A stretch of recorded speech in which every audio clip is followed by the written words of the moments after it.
तो आज एक कहानी सुनते हैं, प्यार की, अन्याय की और दया की उस ताकत की जो आप यकीन मानिए सब कुछ बदल सकती है।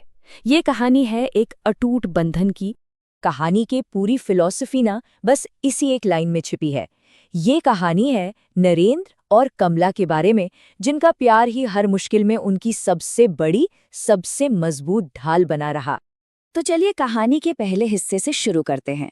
मिलते हैं हमारे किरदारों से और देखते हैं कि उनकी दुनिया आखिर थी कैसी।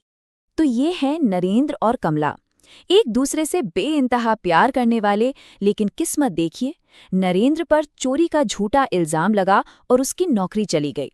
अब घर चलाने की सारी जिम्मेदारी कमला पर आ गई, जो एक जमींदार के घर में काम करती थी। मुश्किलें थीं, पर उनका साथ वो अटूट था। और बात उस दिन की है जब नरेंद्र का जन्मदिन था। तोहफे में कमला के पास देने को कुछ महंगा नहीं था, बस एक कटोरी खीर थी। लेकिन ये कोई मामूली खीर नहीं थी। ये उसके प्यार, उसके त्याग का सबूत थी, उन पैसों से बनी जो उसने पता नहीं कैसे कैसे बचाए थे। सच कहूं तो ये दुनिया की किसी भी दौलत से कहीं ज्यादा कीमती थी। और यही बात, यही एहसास कहानी की नींव है।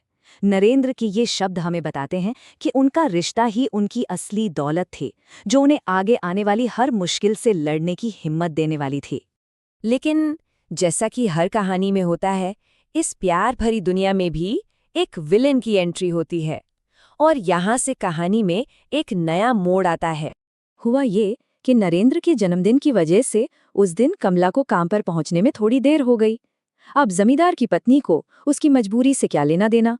उसने तो उसे सबके सामने जलील किया और सजा के तौर पर उसकी आधी तनख्वाह काट ली। यहाँ पर ना दो अलग अलग दुनियाएं साफ दिखती हैं।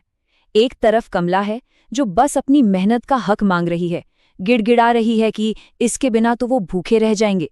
और दूसरी तरफ है जमींदार और उसकी पत्नी की घटिया सोच, जो एक छोटी सी बात को अपनी नाक का सवाल बनाकर उनका सब कुछ छीनने का प्लान बना रहे हैं। और फिर वही हुआ जिसका डर था। जमींदार ने अपनी साजिश को अंजाम दिया, जाली कागजात दिखाए और नरेंद्र कमला पर इल्जाम लगा दिया कि उन्होंने 1 साल से लगान नहीं दिया है।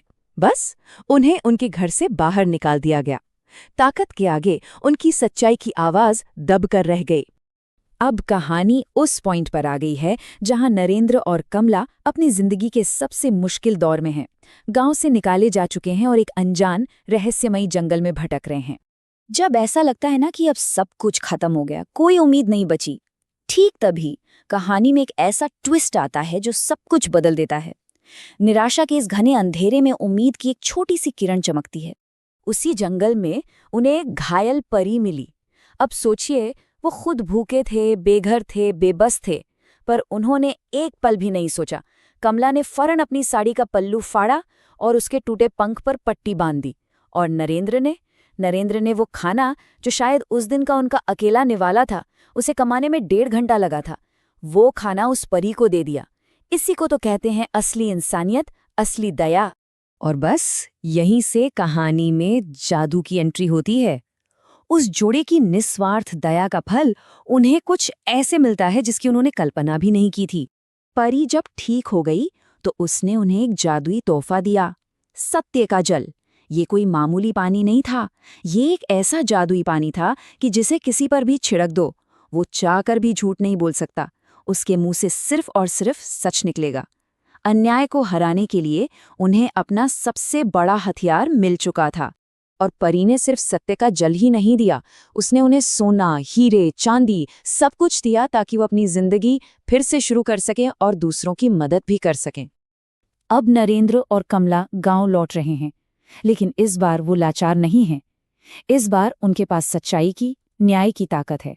जब वो गांव पहुंचे तो देखा कि जमींदार चौपाल पर खड़ा अपनी ताकत का ढिंडोरा पीट रहा था।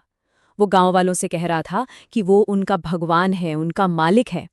बेचारे को क्या पता था कि जिस वक्त उसका घमंड 7वें आसमान पर था, ठीक उसी वक्त उसके पतन की कहानी लिखी जा रही थी। और जैसे ही जमींदार ने अपनी झूठी शान में अगला शब्द बोला, नरेंद्र आगे बढ़ा और चुपके से उस पर सत्य का जल छिड़क दिया।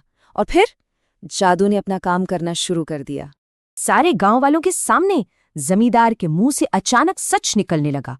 वो चीख कर बोला, हाँ हाँ, मैंने ही तुम सब गांव वालों की जमीनें धोखे से हड़पी हैं। और इससे पहले कि कोई कुछ समझ पाता, वो फिर चिल्लाया, मैं एक लालची और बहुत बहुत बुरा इंसान हूं। बस एक पल में उसका सारा नकाब उतर के सबके सामने आ गया था। ये सच सुनते ही गांव वालों का सालों से दबा हुआ गुस्सा फूट पड़ा। उन्होंने जमींदार को घेर लिया और उसे गांव से हमेशा हमेशा के लिए निकाल बाहर किया। आखिरकार अन्याय का अंत हुआ, न्याय की जीत हुई। उस दिन के बाद गांव वालों ने एक मत होकर नरेंद्र को अपना नया मुखिया चुन लिया, और नरेंद्र और कमला ने परी से मिले उस धन को सिर्फ अपने लिए नहीं रखा, बल्कि गांव के हर गरीब, हर जरूरतमंद की मदद के लिए इस्तेमाल किया, और उनके राज में गांव में फिर से खुशहाली लौट आई। ये कहानी हमें एक बहुत ही गहरे सवाल के साथ छोड़ जाती है। कहानी में तो न्याय जादू से मिला, पर असल जिंदगी में वो कौन सा जादू है जो अन्याय को हराता है? शायद वो जादू साहस में, एकता में और हमेशा सच के साथ खड़े रहने में ही छिपा है।